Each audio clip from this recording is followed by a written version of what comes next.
तीन जन कर्तव्यरत सांबादिकों को टीपीडब्ल्यूओडीएल अधिकारी आक्रमण घटना को सांबादिक संघ बंगमुंडा पक्षर निंदा करने सह अभियुक्त मानक विरुद्ध में दृढ़ कार्यानुष्ठान ग्रहण करने मुख्यमंत्री उद्देश्य रे बंगमुंडा तहसीलदार जरिया एक दाबीपत्र प्रदान करा जायछि।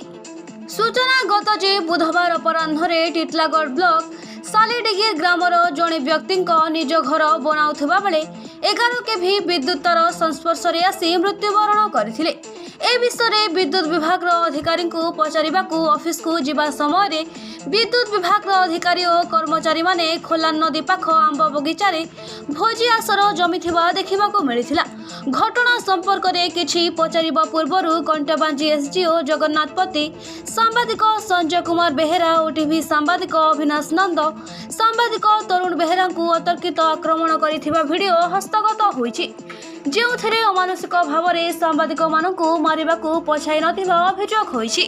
एने सांबादिक संघ बंगमुंडार सभापति रश्मिरंजन पुटेल को नेतृत्व में संपादक हुलेश्वर हंस, कोषाध्यक्ष दीपक कुमार दास यादव, नारायण मिश्र, सुशांत बेहेरा, राधेश्याम मेहर सह अन्य सांबादिक माने थानार द्वारस्थ हेबा सह आईन अनुसार दंड देबाकू दाबी करिसंती।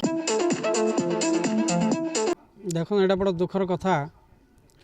सांबादिक मान को टिल्लागढ़ 3 जन गत काली इलेक्ट्रिक विभाग एसडीओ जो हिसाब से आक्रकित भाव में आक्रमण कर निंदनीय कथा।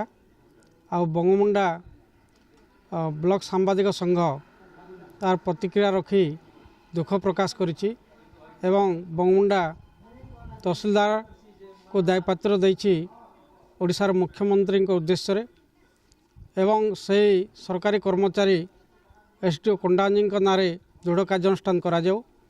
सांबादिक बंधु माने तांकर कार्यरत थिबा समय एहीपरि आक्रमण करवाटा बड़ दुखदायक कथा। तेणु निश्चित भाव में यह प्रति द्रुत कार्यानुष्ठान करने मो सरकार को अनुरोध करुछि।